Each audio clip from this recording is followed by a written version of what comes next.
Welcome to our channel English solution 48। English solution 48 में स्वागत है। और एसपी बख्शी की जो हम लोग फिल इन द ब्लैंक्स कर रहे हैं वो एक कंटिन्यूअस सीरीज में है।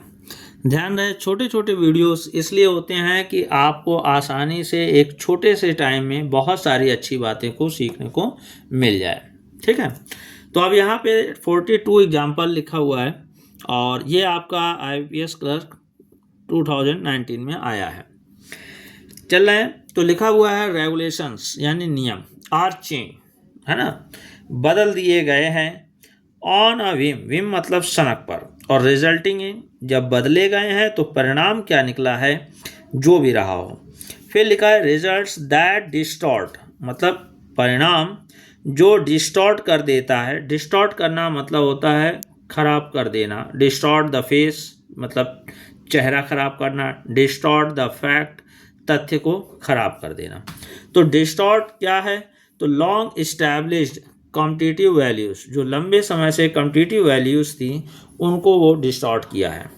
अब बाद में देखते हैं। सेकंड ऑप्शन लिखा हुआ है कि when the astronomer looked into telescope, जब उसने टेलीस्कोप में देखा, ही वॉज शॉक्ड उसे शॉक आश्चर्य हुआ, बाय द साइट ऑफ देख करके, अ स्टार कि एक तारा जो है, moving in a dash path, अब जो भी रहा हो।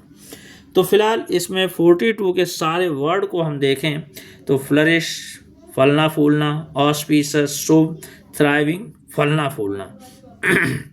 देखिए फ्लरिश है, थ्राइव है और ग्रूम, ये तीनों एक ही सेंस में है। इनका मतलब होता है ग्रोथ पाना यानी फलना फूलना। और डी नंबर पे वर्ड है एबरेंट। एबरेंट मतलब होता है विचलित होना, विपथ होना या अपने मार्ग से या कॉमन पॉइंट से भटकना। ठीक है, और बाकी तो हो गया। तो 42 का जो आंसर आ रहा है वो आपका डी है। यानी आंसर हमारा क्या है कि रेगुलेशंस जो नियम हैं जो बदल दिए गए हैं किसी सनक पर, और वो परिणाम देता है एबरेंट रिजल्ट्स यानी अलग परिणाम। अलग परिणाम का मतलब जो कॉमन होने चाहिए, जो रेगुलर होने चाहिए। तो जहाँ इर्रेगुलर वाला सेंस आता है वहीं पे आपका एबरेंट बिहेवियर या एबरेंट एक्शन आ जाता है। ठीक है, तो not confirming to an accepted standard यानी जो होना चाहिए उस स्टैंडर्ड को फॉलो अप नहीं कर रहा है। सेकंड में आ जाते हैं। 43 लिखा है the absent minded couple acted, जो एब्सेंट माइंडेड कपल थे उन्होंने कार्य किया, जो भी हो, to the mess their child made in the restaurant, मतलब उन्होंने मेस क्रिएट कर दिया, है ना। मेस देयर चाइल्ड क्या है, अपने बच्चों को बिगाड़ने के लिए जो रेस्टोरेंट में जो भी रहा हो। फिर अगला लिखा है इन हिज ड्रंकन स्टूपर। ये स्टूपर का सेंस क्या होता है वो जरा ध्यान दीजिए। तो स्टूपर का जो मीन होता है स्टेट ऑफ बीइंग अनकॉन्शियसली या अनेबल टू थिंक प्रॉपरली, यानी आप ना समझी वाली स्थिति पे आ जाते हो, या हिंदी भाषा में कहें कि आपके अंदर समझ खत्म हो गई, बेवकूफ़ हो गए हो, तो वो आपका स्टूपर होता है। और ड्रंकन स्टूपर वर्ड मोस्टली यही कॉमनली आता है। तो देखिए ये कंबाइंड वर्ड को ज़रा ध्यान दीजिए, 1000 बार आपको कहा गया कि यही आपका फिलर होता है, यही आपका आंसर होता है। ठीक है, तो ड्रंकन स्टूपर का मतलब है कि नशे में जो मूर्खता हुई है ना, उसकी वजह से फ्रेड वॉज जो भी है to the fact that he was driving in the wrong lane, मतलब उसको जो रहा कि उसको पता चला कि वह एक गलत गली में ड्राइव कर रहा है। तो 43 का जो आंसर आया है वो सेकंड का मतलब है ऑब्लिवियस। तो ऑब्लिवियस का मतलब होता है भूल जाना। ठीक है, तो यानी उसे जो है तथ्य को भूल गया, उस तथ्य की जानकारी समाप्त हो गई, तो यहाँ ऑब्लिवियस आ जाएगा। रिलीजियस धार्मिक है। एस्ट्यूट मतलब तो समझदार हो गया। फैसिल या फैसाइल दोनों पढ़ा जाता है, एक यूके सेंस है, एक आपका ब्रिटिश सेंस है, वो कोई बड़ी बात नहीं। तो मीनिंग क्या होता है, इसका मतलब होता है सहज, जिसे बड़ी आसानी से गेन किया जा सके। और ई नंबर पे है एड्रॉइट। एड्रॉइट मतलब होता है निपुणता के साथ, कुशलता के साथ को कार्य को करना या दक्षता के साथ। तो अगर हम इन ऑप्शन की बात करें, कौन सा, सी और ई। ठीक है, तो ये सी और ई तो जो काम करेगा तो वो तो खराब होगा नहीं, है ना। फिर आ जाते हैं आपका फैसिल, जब रियल मतलब बहुत ही सहज तरीके से काम हो गया तो भी नकारात्मक परिणाम नहीं होना है। और ए रिलीजियस तो धार्मिक है, तो वो आंसर कभी भी नेगेटिव नहीं देगा। तो सीधी सी बात है कि बी ऑप्शन बताया जा चुका है। एक प्रूव्ड एग्जाम्पल है कि प्लस माइनस पॉजिटिव नेगेटिव से ही आपने सारे आंसर को क्लियर करने हैं। तो ये ऑब्लिवियस ही जो है उसी की वजह से क्या हो रहा है, रॉन्ग लेन में चला गया या क्रिएट अ मैस सिचुएशन हो गई। तो आपको समझ में आ गया, एट द एग्जामिनेशन आर में आपने आंसर बी लगा लिया। फिर 44 है, जेफरसन वॉज एन एक्सपर्ट, क्या है तो वायलिनिस्ट है, गुड सिंगर भी है और डांसर भी है। फिर लिखा इन outdoor sports and an excellent horseman, मतलब अच्छा घुड़सवार भी है। तो क्वालिटी ही क्वालिटी की यहाँ पर बात आ रही है। फिर नेक्स्ट है विद प्रैक्टिस, प्रैक्टिस के साथ पीपल कैन बिकम, पीपल हो सकते हैं at recognising and turning off tension, मतलब टेंशन को पहचानना और टर्न ऑफ दूर भगाना within the body, body से, और फॉर दैमसेल्व्स विदाउट ड्रग्स, बिना किसी दवाई के। तो ऐसी कंडीशन पे क्या है, तो 44 का जो आंसर है वो आपका है ई। ई फॉर प्रोफिशिएंट मतलब कुशल होना, ठीक है। तो प्रैक्टिस करके ही लोग कुशल होंगे, और जो बंदा डांसर है, सिंगर है ना, प्रोफिशिएंट है, और उसके बाद प्रेपोजिशन देखिए इन आउटडोर स्पोर्ट्स, मतलब ये तो क्वालिटी थी मतलब एक साइड की, और ये बी साइड की भी क्वालिटी उसके अंदर है, ठीक है। फिलहाल ए नंबर पे जो वर्ड है नेव, सीधा साधा, कैंडिड स्पष्टवादी, सी जेन्यून, और डी नंबर पे लिखा है स्क्रूपलस यानी समझदारी से कार्य को करने वाला। तो फिलहाल यहाँ कुशलता की बात हो रही है, तो आंसर हमारा प्रोफिशिएंट हो गया। डन है।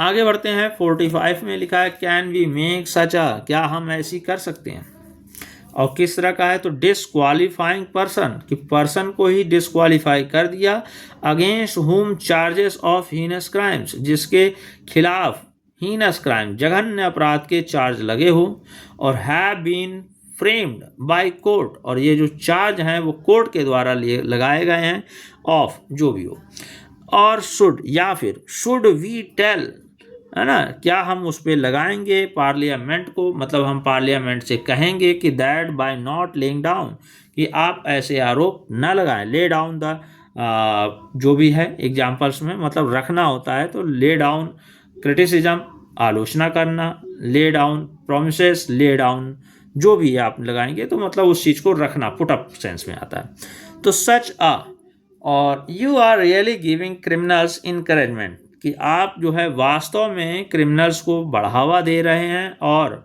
होप, आशा प्रोवाइड कर रहे हैं। तो 45 का जो आंसर निकाला गया है वो है सी, क्योंकि ये एक ऐसा वर्ड है जो सारी जगह आपको अप्लाई हो रहा है, ऊपर वाले में 2 जगह, और नीचे जो आपका 45 एग्जाम्पल है इसमें आपके एक ही वर्ड को 3 आपके फिलर में सही करना। तो ये 4 भी बन सकता है, 5 भी बन सकता है, ये तो एग्जामिनर के ऊपर है। आपके सामने बेस्ट एग्जाम्पल्स देंगे, आपको उसी समझ से आंसर देना है, ठीक है। तो फिर से पढ़ लीजिए, can we make such a law, क्या हम ऐसा नियम बना सकते हैं जिसमें डिस्क्वालीफाई किया जाएगा उस पर्सन को जिसके खिलाफ हीनस क्राइम्स लगा हो, और have been framed by court of law, और जिसको कि लॉ के कोर्ट द्वारा ही आरोपित किया गया हो। तो आप इतने से समझ में आ गया हो। 46, अच्छा जरा ऑप्शन में बात करें तो ए नंबर पे नॉर्म, नॉर्म मतलब होता है मानक, ठीक है, आइडियाज विचार, बेसिक्स मतलब होते हैं मूलभूत बातें, अथॉरिटी मतलब सत्ता। 46 पे आते हैं तो लिखा है करंटली, हाल ही में, वर्तमान में या इस समय, द डैश हैज़ पावर। अब यहाँ पे जब हम ब्लैंक की बात करें फिर हैज लिखा, यानी वो सब्जेक्ट हमारा सिंगुलर होना चाहिए।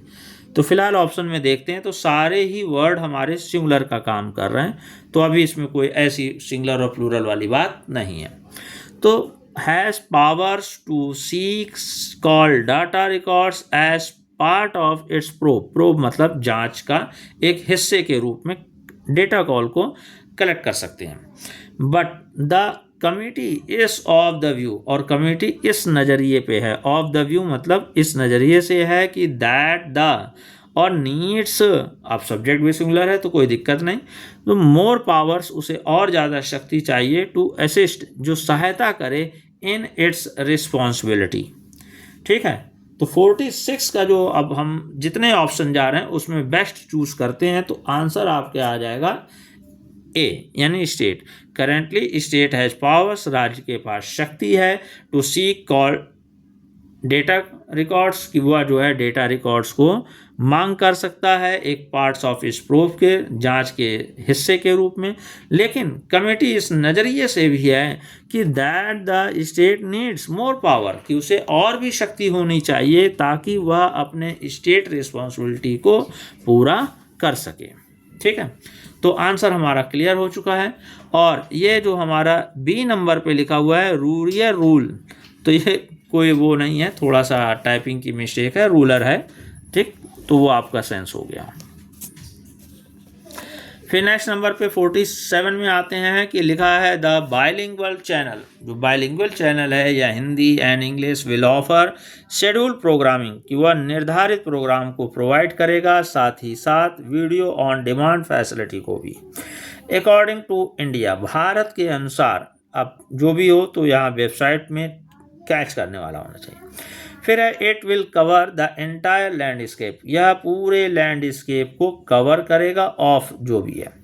The end technology including engineering, और इसमें इंजीनियरिंग वाली टेक्नोलॉजी की ज़रूरत है।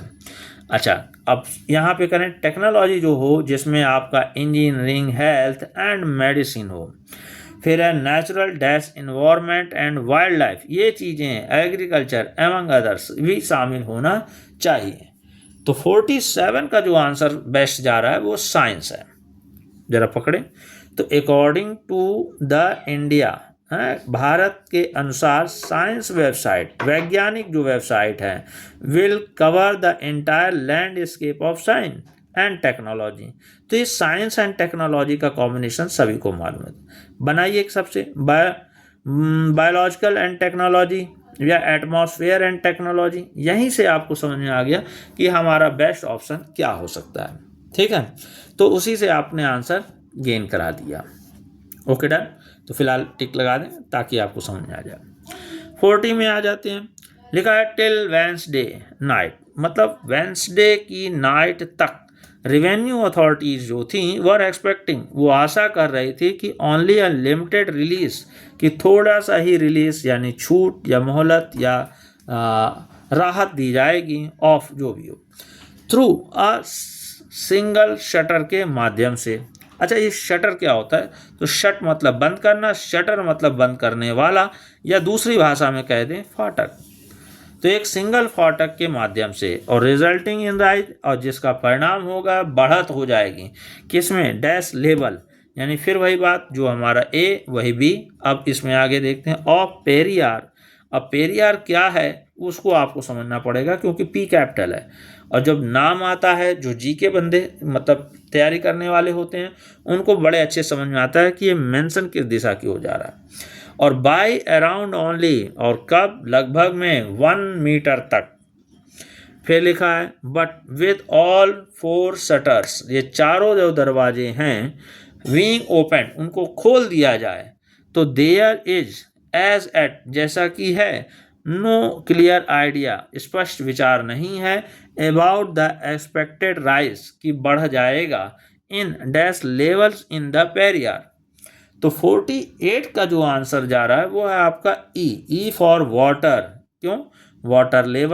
वाटर लेवल और release of water through a single shutter, क्योंकि ये पेरियार जो है वो आपका एक डैम का नाम है, और जिसको बताया था कि जिसको मालूम है वो बहुत अच्छे से आसानी से कैच कर देगा, उसका कोई टाइम कंज्यूम नहीं होगा। अपने एक पल में आंसर उसने दिया और कैच किया कि हाँ भाई सब सही जा रहे हैं, थोड़ा सा रीडिंग कर लिया एक पल के लिए, वो भी समझ में आ गया कि yes this one is the answer of the question, और वहीं उसने अपना गेन करके आगे बढ़ गया। ठीक है, तो टाइम भी बचता है, अपनी नॉलेज से आपने अपना बहुत कुछ गेन कर सकते हैं। तो आज के लिए इतना ही। ये एग्जाम्पल्स आपको बहुत मजबूती देंगे, इसको ज़्यादा से ज़्यादा लोगों को शेयर कीजिए और लाइक सब्सक्राइब करते रहिए, कमेंट ज़रूर करें ताकि आपको पता चले कि हमें क्या मिल रहा है, और जो जानना चाहते हैं उस बात पे भी अपने क्वेश्चन कर सकते हैं। Thank you very much.